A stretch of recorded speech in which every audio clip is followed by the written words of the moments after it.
Bonjour et bienvenue à Famille sans tabou, l'émission qui traite de parentalité, de couple, de développement personnel et de sexualité, sans éluder les questions importantes. Aujourd'hui, nous allons parler de codépendance. Qu'est-ce que c'est que ça?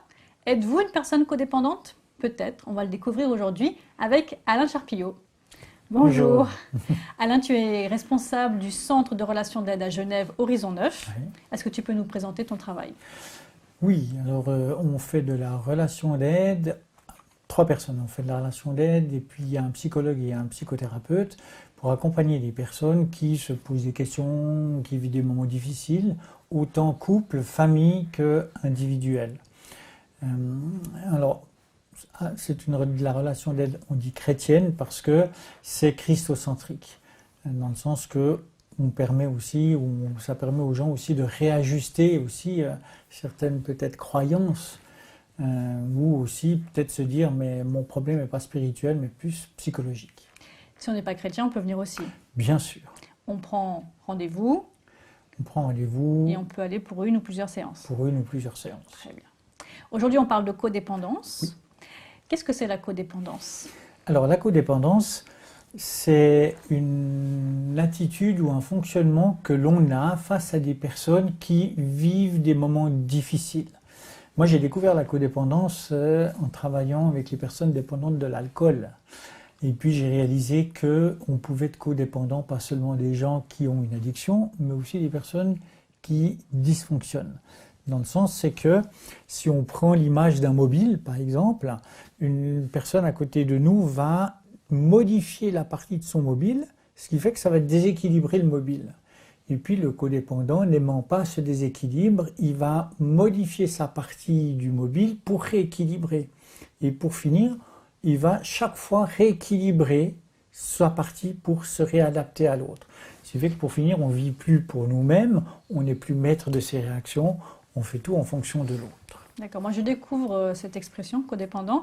Il y a une notion négative donc derrière, péjorative. Oui, oui. Alors pour ceux qui connaissent l'analyse transactionnelle, oulala, grand terme. Des grands mots là tout de suite. Oui, ça part de là dans l'idée que on rentre dans ce qu'on appelle le triangle dramatique de Karpman. Sauveur, victime, persécuteur. Ça veut dire qu'il y a une personne qui est victime, qu'on voit victime, on va essayer de le sauver, de l'aider. Et puis, on va tenir la personne à bout de bras. On va faire les choses à sa place. Et puis, pour finir, on va être épuisé. Et puis là, on va devenir victime. Et puis ensuite, l'autre va nous persécuter parce qu'on n'est plus sauveur. Et puis nous, quand on n'en peut plus, on va persécuter l'autre. Et on est dans ce cercle comme ça, cette spirale qui est infernale, qui ne construit pas les relations. Ça rejoint le syndrome de ce qu'on appelle le syndrome de l'infirmier, la personne qui je connais quelques petites choses quand même. Alors oui, on peut même dire que toutes les personnes qui sont dans des métiers d'aide ont cette peut-être disposition à être codépendants. On fait les choses à la place de l'autre. Oui, on dit que le syndrome d'infirmier, c'est des personnes qui vont forcément choisir comme partenaire quelqu'un à aider. Voilà. Par exemple, tout à fait. C'est ça. Tout à fait. Ok. Comment on devient codépendant? C'est quelque chose qu'on a en nous quand on est, ou on l'acquiert avec le temps par nos expériences, par nos traumatismes, pardon. Il y a 2 aspects. Diane Borgia, dans son livre L'amour toxique, parle qu'il y a 2 niveaux. Il y a le premier niveau où c'est des personnes où il y a des blessures, où elle parle des personnes en manque affectif, où ils deviennent dépendantes affectives. Et à ce moment-là, il y a un travail plus en profondeur à faire. Après, il y a des personnes qui sont codépendantes de par l'éducation que l'on aura reçue, par la compréhension de la Bible, ou ce qu'on nous a enseigné dans la Bible, où je n'existe pas, l'autre il existe, l'autre est plus important que moi. Alors que dans la Bible, c'est toujours dans un équilibre quand même. Tu aimeras les autres comme toi-même. Comme toi-même. Et c'est dans un équilibre, aimons-nous les uns les autres. Il n'y en a pas un qui domine sur l'autre. Oui, en fait, la codépendance, c'est qu'il y a un problème dans justement la hiérarchie. Tout à fait. Et dans certains enseignements bibliques que l'on peut avoir aux compréhensions de la Bible, comme l'autre est plus important, moi, je passe au second plan. Je je n'existe plus. Et les personnes qui viennent à Horizon Neuf ou qui venaient quand je travaillais à la Croix-Bleue, quand je leur posais la question, mais qui est-ce que vous êtes? Qui suis-je? Elles ne pouvaient pas répondre. Ils existent que par l'autre. Elles existent qu'à travers l'autre. Aux Al-Anon, une personne disait qu'elle était même devenue le paillasson de son mari. Oh là là. Mais ça arrive plus souvent qu'on ne pense. C'est dur. Ah oui, c'est dur. C'est dur surtout de... Si elle le dit, c'est qu'elle se rend compte quelque chose qui ne va pas, mais pourtant... Tout à fait. Alors, sans qu'on soit dans ce côté dramatique, on peut être codépendant par rapport à nos enfants, par rapport à nos adolescents. Et ça, c'est quelque chose qui est beaucoup peut-être plus difficile pour les mamans, parce que on aimerait tellement que nos enfants aillent bien, on a envie de sauver nos enfants. Et là, on doit apprendre à lâcher prise. C'est pas bien non plus. Ben non. C'est pas bien pour soi et c'est pas bien pour l'autre. Mais tout à fait. Alors, dans la relation de parent-enfant, on se rend bien compte qu'il faut laisser la place à l'enfant. Mais quand on a quelqu'un qui est malade, comme par exemple quelqu'un qui est dépendant de l'alcool, oui. On se dit c'est bien d'aider. Oui, et on va mettre en place justement tout plein de choses qu'on croit que c'est positif, comme on va aller contrôler l'autre, on va être attentif quand il va partir à la cave, on va aller écouter, on va aller mettre peut-être le niveau de l'alcool, on va vouloir régler ses affaires, on va tout faire à la place de l'autre en pensant que ça va l'aider, alors que ça fait l'effet inverse. La codépendance va amplifier le problème chez l'autre. Oh, c'est terrible de se dire qu'on va aider, mais au contraire, on fait le contraire, on empire. Et malheureusement, c'est quelque chose qui est humain. Moi, dans l'accompagnement que j'ai au niveau des personnes amputées, il y avait une jeune stagiaire de l'IMAD à Genève, et puis la personne, avec sa prothèse, elle se lève pour faire quelque chose, puis il y a une chaise qui l'empêchait. La stagiaire, qu'est-ce qu'elle a fait? Ce qu'on ferait tous, on déplace la chaise. Ben non, parce que le jour où elle est seule, elle doit la déplacer elle-même. Donc si je le fais à sa place, elle ne va pas apprendre à le faire. Donc il y a une position à prendre qui est celle de ne pas faire à la place d'eux. Non, attendre. Ou dire, est-ce que tu as besoin d'aide? Est-ce que vous avez besoin d'aide? Même pour quelqu'un qui est dans une situation aussi problématique et que, par exemple, l'alcool, la drogue. Tout à fait. Alors face à une personne qui a alcool ou drogue, eh bien on va pas nier le problème, on va dire il y a un problème. Et je vis mal, on parlera peut-être un peu plus des outils après, et je vais aller chercher de l'aide pour moi. Alors qu'on aurait tendance, mais tu as besoin d'aller chercher de l'aide. Tu es malade, et on est dans le tu, et on n'arrête pas de culpabiliser l'autre. Et à ce moment-là, on est dans le côté persécuteur. On peut dire que les codépendants, ils ont des bonnes intentions. Oui, mais bien sûr. Ça part. C'est comme on dit, l'enfer est pavé de bonnes intentions. Tout à fait. Une fois, un collègue, quand j'étais à Croix-Bleue, me posait la question, mais est-ce qu'on peut aimer sans codépendance? Moi, je dirais qu'on aime parfaitement quand on n'est pas dans la codépendance. C'est le contraire. Parce qu'autrement, je le fais aussi peut-être pour moi, et notamment, une des caractéristiques, c'est qu'on veut réparer ses propres sentiments. Oui, c'est ça. Parce qu'il y a quand même quelque chose derrière tout ça. Même si c'est des bonnes intentions, il y a quand même, ça révèle un dysfonctionnement chez la personne qui... Tout à fait. Donc, qu'est-ce qui se cache derrière tout ça? Le fait que j'existe pour l'autre personne. On se sent exister. On se sent exister. Important. Tout à fait. Il y a une confusion de rôle. Moi, j'avais une dame qui était médecin, qui était venue me voir par rapport à une relation avec sa maman qui tombait malade, mais elle n'avait plus son rôle de fille. Elle était devenue le médecin de sa maman. Et ça ne jouait plus au niveau relationnel. Donc il y a dû remettre le rôle en place. Non, c'est la fille, c'est pas le médecin. Donc à ce moment-là, elle invite sa maman à aller chez quelqu'un d'autre. Oui, c'est comme dans un couple, quand il y en a un des deux qui devient handicapé du jour au lendemain, tétraplégique, ça, on a vu ça. Mais automatiquement, on devient codépendant. Ouais. Alors on a besoin de sortir de cette codépendance, parce que autrement, le jour où la personne décède, ou on quitte le couple qui dysfonctionne à ce niveau-là, eh bien, on va retomber dans le même schéma. Alors, oui, pardon. Oui, parce qu'il y a des caractéristiques. Melody Beattie, dans son livre Vaincre la codépendance, met une centaine de caractéristiques de personnes codépendantes. Et quelques caractéristiques, c'est justement le fait de ne pas dire non. Je fais des choses que j'aimerais pas faire. On est plein dans cette situation, non? Automatiquement, j'ai dit on, mais... Oui, il y a beaucoup plus de personnes codépendantes qu'on pense. Il y a un questionnaire qu'on peut retrouver dans le livre de Diane Borjak que je parlais tout à l'heure. pour voir un peu notre degré de codépendance. Mais oui, Diane Borja a fait une étude aux États-Unis où le 70% des personnes qu'elle a interrogées étaient dans la codépendance. Donc notre société fonctionne sur des codépendants. Bien souvent, ouais. Et on ne se rend pas service, on ne rend pas service à l'autre. Alors si on a des personnes qui nous regardent et qui se disent ah ouais, donc en fait c'est comme ça que ça s'appelle. Oui. Je suis ça, je suis Ouais. codépendant ou codépendante. Qu'on se rend compte que c'est pas quelque chose qu'on veut continuer dans notre vie.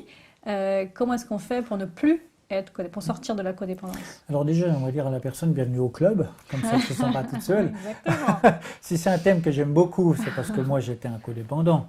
Donc on s'en sort. Oui, voilà, c'était le message à donner, on Voilà. s'en sort, mais on a besoin d'aide pour comprendre ce que c'est, ou en tout cas de la littérature, pour sortir de cette codépendance, pour oser lâcher prise. Et le lâcher prise, c'est facile à dire, mais c'est pas facile à faire. C'est parce que souvent on a de la peine à lâcher prise parce qu'on croit que si on lâche prise, l'autre va penser qu'on l'aime plus, va penser qu'on se désintéresse de lui, alors que ce n'est pas vrai.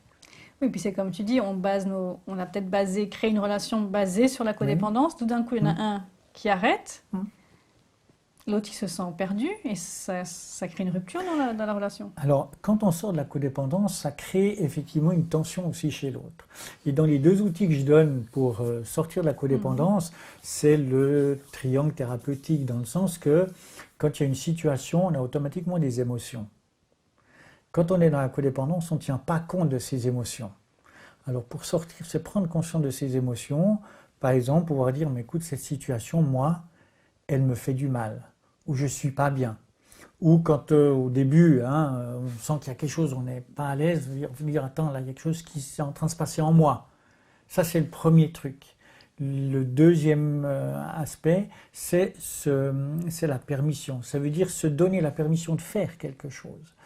Dans le sens, là, il y a quelque chose qui se passe en moi, je dois prendre un temps pour moi, un temps de temps mort. Et on met un cadre, ça nous permet d'exprimer un cadre qui est bon pour moi. Ça me permet d'exprimer mes besoins et mes attentes. Et je ne vais pas sortir de ce cadre. Par exemple, j'ai eu des personnes, des femmes qui ont dû dire à leur mari, ben, écoute, moi, la prochaine fois que tu rentres comme ça, eh bien, je pars me promener. Et automatiquement, elle se lève et elle va se promener. Ça peut être une personne qui peut être complètement colérique. Moi, j'avais une femme qui est venue, son mari, une fois, il a vociféré avec des paroles tellement dégradantes que c'est pour ça qu'elle est venue. Et puis, elle a réussi à dire stop. Et alors, ça a mis du temps, mais ils sont toujours ensemble. Parce qu'il y a aussi des fois un des conjoints qui aimerait venir consulter en couple parce que ça ne joue pas. Et à ce moment-là, il n'y en a qu'un des deux qui veut venir. On va travailler à la codépendance pour permettre de vivre mon couple et arrêter de s'oublier puis de vivre que pour l'autre. Donc, premier outil, c'est pas vraiment un outil, mais c'est avec le temps peut-être la prise de conscience. Voilà. Mais ça, comment est-ce qu'on... Peut-être parce que les gens nous disent autour que nous Au moment où j'arrive plus vivre, au moment où j'arrive, je ne sais plus qui je suis. Du moment où ça, je c'est me fonds un élément qui doit être déclencheur. Ah oui, tout à fait. Et pour pouvoir vivre quand je n'ai plus d'activité plaisante et valorisante aussi. Dès que je me fais trop de soucis pour quelqu'un, moi j'aime bien, enfin je donne toujours en disant aux gens, mais on est dans l'aide quand on a des responsabilités envers quelqu'un. Je te dis que je suis dans la codépendance quand je me sens responsable de cette personne. Ça veut dire que je vois une personne qui va dans le mur, ma responsabilité c'est de lui dire, attention, tu es en train d'aller dans le mur. Et s'il va dans le mur, je ne suis pas responsable. C'est-à-dire que si je suis dans la codépendance, si je crois que je suis responsable parce que la personne était dans le mur et que je porte sur moi ce qui ne m'appartient pas. Donc ne plus avoir de joie de vivre, ne plus trouver de plaisir dans les activités quotidiennes, c'est un déclencheur. Tout à fait. Et suite à ça, donc, oser exprimer ses sentiments et se donner un cadre. Et oser mettre des limites. Ça doit être le plus difficile, parce que c'est devenir quelqu'un d'autre. Ce que je propose, c'est de dire, un exemple, c'est quand la femme était toujours là à la maison pour son mari, qui rentre complètement alcoolisé tous les soirs. Puis à un moment donné, elle va dire à son mari, écoute, dorénavant, le mardi soir, je vais aller à la piscine avec mes copines. Et je ne serai plus là, le mardi soir. Le mari qui a toujours eu sa femme qui était là, il ne va pas être content. ce qui est légitime, hein, il va être en colère. Donc là, on va mettre le deuxième outil, c'est l'empathie, dans le sens, c'est normal que tu sois en colère parce que ça va changer, mais ma foi, ce sera comme ça. Et je vais avec une copine. Ce qui est intéressant, c'est qu'on passe du je m'occupe de toi, donc l'autre personne, elle est la plus importante, et d'un coup, je change de discours et je parle à la première personne au singulier. C'est je ne serai pas là. Voilà. Peu importe ce que toi tu fais, peu importe ta situation, moi, je ferai ci ou je ne ferai pas ça. Tout à fait. Je pense à moi. Et 3 phrases qui pour moi sont importantes pour sortir de la codépendance, c'est d'arriver à se dire je pense à moi, je suis bien même si tu es mal, parce que je te laisse la responsabilité de tes actes. C'est très difficile ça. Ouais. Je ne suis pas insensible, mais je ne porte pas ce qui ne m'appartient pas. C'est bien de nuancer parce que, comme tu dis, surtout pour les chrétiens, on a cette idée qu'il faut forcément aimer les autres, aider les autres, leur venir en aide, et on s'oublie. Ouais. Et du coup, c'est difficile de se dire je ne vais pas porter sa responsabilité, et on a l'impression que c'est un peu de l'abandon. Tout à fait. C'est difficile à dépasser. C'est pour ça qu'on a de la peine à lâcher. Ouais. Parce qu'on croit qu'on abandonne l'autre, alors que ça. non. On croit que. C'est une fausse idée. Alors que je ne lui rends pas service. C'est vrai que comme tu l'as dit, dans les milieux chrétiens, mais pas que, on peut se dire qu'il faut qu'on aide des gens. C'est bien d'aider les gens, c'est quelque chose qui est valorisé, et c'est beau d'aider les gens. Et que si on ne va pas à leur aide et qu'on les laisse dans leur situation, c'est comme si on les abandonne. Ouais. C'est dur de se dire qu'on va abandonner quelqu'un. Et c'est quelque chose qui est hyper difficile, mais c'est pour ça qu'on a de la peine à lâcher prise. C'est pour ça que je donne l'exemple, on tient la personne à bout de bras comme ça, et on doit lâcher la main pour qu'elle tombe. On dit avec les personnes dépendantes de l'alcool qu'elles doivent toucher leur fond. Et c'est donc à quelque part les aider à toucher leur fond. On aide ou on abandonne? On aide en lâchant. Parce que la personne, elle va faire ses expériences. Regardons si on prend l'exemple des enfants ou des adolescents, plus vite ils prennent conscience des choses, mieux c'est. Alors qu'on veut les protéger, on aimerait bien qu'ils prennent tout ce que nous on a appris, on leur dit, puis il faut faire ci, puis ils ont besoin de faire leurs propres expériences. Si on empêche qu'ils fassent leurs propres expériences, ils la feront peut-être quand ils auront 30 ans, quand ils auront une situation. Ce sera encore pire au niveau des conséquences qu'ils la fassent quand ils sont adolescents. Donc sortir de la codépendance, c'est vraiment revoir tout son système de pensée par rapport à l'autre. Tout à fait. Et là, je pense que clairement, il faut de l'aide d'un professionnel. C'est tout un apprentissage parce qu'on doit repenser, retravailler une autre manière de communiquer, d'être avec l'autre. On va lui dire que l'autre compte pour nous, mais que ça ne m'appartient pas. J'aime bien Jacques Poujol, dans les premières fois qui est psychothérapeute et qui donne des cours de formation à la relation d'aide. La relation d'aide, c'est « tu m'intéresses, mais c'est ton problème ». C'est un peu ça. C'est un peu dur. Tu m'intéresses, mais je ne peux pas porter. Si je porte, je m'effondre avec. Mais une fois que je suis effondré, je ne peux plus. Une fois que je suis malade, je ne peux plus aider l'autre. Il y a une vraie nuance entre je t'aime et je prends ta vie en main. Ouais, c'est un peu ça. Ouais. C'est difficile, mais... Tout à fait.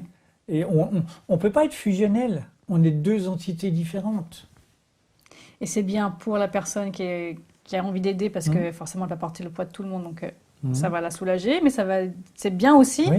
On n'est pas en train de faire du mal à la personne quand on s'écarte un peu. Non.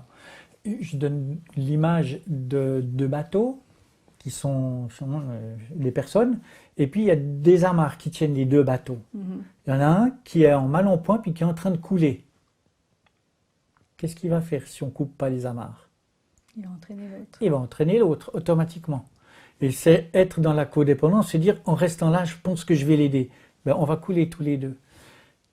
Sortir de la codépendance, c'est couper les amarres pour laisser le bateau dériver.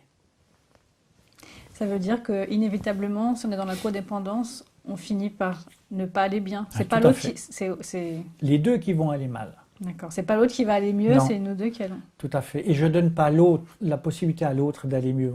On a déjà eu parlé que quand on ne peut pas changer l'autre, la seule personne que je peux changer, c'est moi-même. C'est parce que moi, je vais changer, que je donne la possibilité à l'autre de changer. Et c'est parce que moi, je fais mon travail de mon côté que je donne la possibilité. Peut-être que ça ne va pas marcher, mais ça ne m'appartient pas. Oui, c'est ça, il y a un risque aussi de se Oui. dire, ben, je laisse faire et il peut ne pas s'en Et sortir. bien sûr. Et Et c'est peut-être ça qui est stressant et qui hyper est difficile. frustrant. Mais autrement, je m'enfonce avec l'autre. Et c'est pas possible. Jésus n'a jamais été codépendant. On parle du jeune homme riche. Hein. Qu'est-ce que je dois faire pour être sauvé? Avec les 10 commandements. Oui, maintenant, vends tout ce que tu as. Le jeune homme riche est parti. Jésus lui a couru après? Non. Nous, qu'est-ce qu'on ferait? On lui courrait après. Il serait de le raisonner, de le raisonner. convaincre, de voir s'il va bien les vendre. C'est bien. Jésus nous tend la main. C'est pas lui qui va venir chercher notre main. Oui, et les chrétiens ont vocation à être comme Jésus. Voilà. Merci beaucoup. Voilà, c'est difficile, c'est un grand défi, mais tu es la preuve vivante qu'on arrive à Oui. sortir de la codépendance. Si on devait résumer tout ce qui a été dit en un ou deux conseils, une ou deux phrases essentielles à retenir d'aujourd'hui. Oula. Exercice difficile. Oui. Eh bien, c'est du moment où je réalise que je ne vis plus pour moi-même, tout en respectant l'autre, hein, mais que je ne vis plus pour moi-même, que j'arrive plus à exister pour qui je suis, c'est se dire, poser la question, attention, où est-ce que j'en suis? Et de nouveau, aller chercher d'aide pour comprendre. L'autre, je ne peux pas vivre que pour l'autre, je dois aussi vivre pour moi-même, ça doit être un équilibre. Okay. Merci beaucoup Alain. De rien. Peut-être que vous êtes reconnu dans l'état de codépendance. On a vu que ce n'est pas dramatique, ce n'est pas une fatalité, on peut s'en sortir. Il faut savoir qu'il faut souvent du temps, on est d'accord? Oui. Mais qu'on peut y arriver, que c'est pour votre bien et le bien de la personne que vous aimez aussi. Alors, bon courage à vous. On se retrouve bientôt pour un nouveau numéro de Famille sans tabou. D'ici là, portez-vous bien.